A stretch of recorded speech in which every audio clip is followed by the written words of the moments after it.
ശബരിമല മേൽശാന്തിയാകാനുള്ള നിയോഗം പൂർവ്വജന്മ സുകൃതമെന്ന് നിയുക്ത മേൽശാന്തി പ്രസാദ് ഇ.ഡി. ഭഗവാന്റെ അനുഗ്രഹമാണ് എല്ലാത്തിനും വഴിയൊരുക്കിയത്. ഏൽപ്പിച്ച ഉത്തരവാദിത്തം ഭഗവാന്റെ അനുഗ്രഹത്തോടെ ഏറ്റവും ഭംഗിയായി നിറവേറ്റുമെന്നും നിയുക്ത മേൽശാന്തി ജനം ടിവിയോട് പറഞ്ഞു.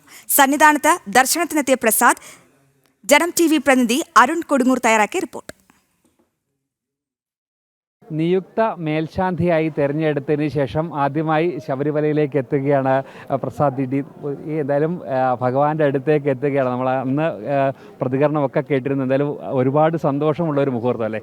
വളരെയധികം സന്തോഷം.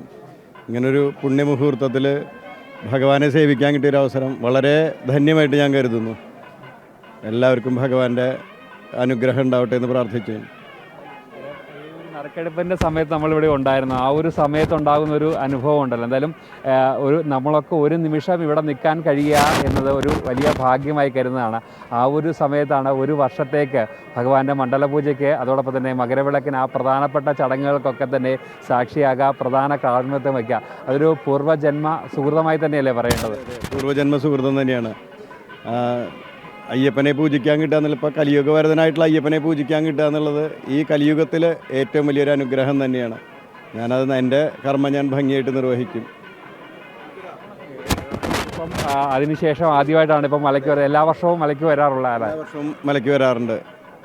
മിക്കതും ഓണ സമയത്ത് ആണ് വരാറ്. ചിങ്ങമാസത്തിലെ തിരുവോണോ വിട്ടോ ഏതെങ്കിലും നാൾ നോക്കിയിട്ടാണ് വരാറ്. എന്നിട്ട് ഇവിടുന്ന് സദ്യ കഴിച്ചിട്ടാണ് പോവാറ്. അങ്ങനെ ഭഗവാൻ അന്നം നിന്ന് ഭഗവാനെ കൂട്ടാനുള്ളൊരു നിമിത്തം കൂടി ഉണ്ടായാൽ വളരെയധികം സന്തോഷവാനാണ്.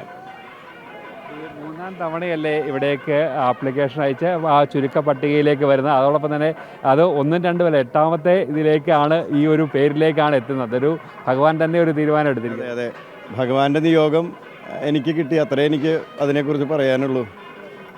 എന്നെ തിരഞ്ഞെടുത്തു. എൻ്റെ കർമ്മം ഭംഗിയായിട്ട് നിർവഹിക്കാൻ വേണ്ടി അദ്ദേഹം എന്നെ തിരഞ്ഞെടുത്തു. ഭഗവാന്റെ കർമ്മങ്ങൾക്ക് വൃത്തിയായിട്ട് ചെയ്യാൻ വേണ്ടിയിട്ട് എന്നെ തിരഞ്ഞെടുത്തു. അത്രേ എനിക്ക് തോന്നിയിട്ടുള്ളൂ. വളരെയധികം സന്തോഷം. മോനാണല്ലേ? ഇതാണ് ഈ ഒരു സമയത്ത് ഇവിടെ നിൽക്കുമ്പോൾ ഉണ്ടാകുന്ന ഒരു അനുഭവം ഉണ്ടല്ലോ. വളരെയധികം സന്തോഷം. എൻ്റെ അച്ഛൻ്റെ ഒപ്പം ഇങ്ങനെ വരാമെന്നുള്ളൊരു വലിയൊരു സംഭവമായിട്ടാണ് എനിക്ക് തോന്നുന്നത്. എന്തായാലും അദ്ദേഹം പറഞ്ഞ പോലെ തന്നെ ഭഗവാൻ നിയോഗിച്ച ഒരു ചുമതല, ആ ഒരു ചുമതല ഏറ്റവും ഭംഗിയായി നിർവഹിക്കുമെന്ന് തന്നെയാണ് പറഞ്ഞിരിക്കുന്നത്. സന്നിധാനത്തു നിന്നും ക്യാമറമാൻ അനീഷ് കാട്ടാക്കടയ്ക്കൊപ്പം അരുൺ കൊടുങ്ങൂർ, ജനം.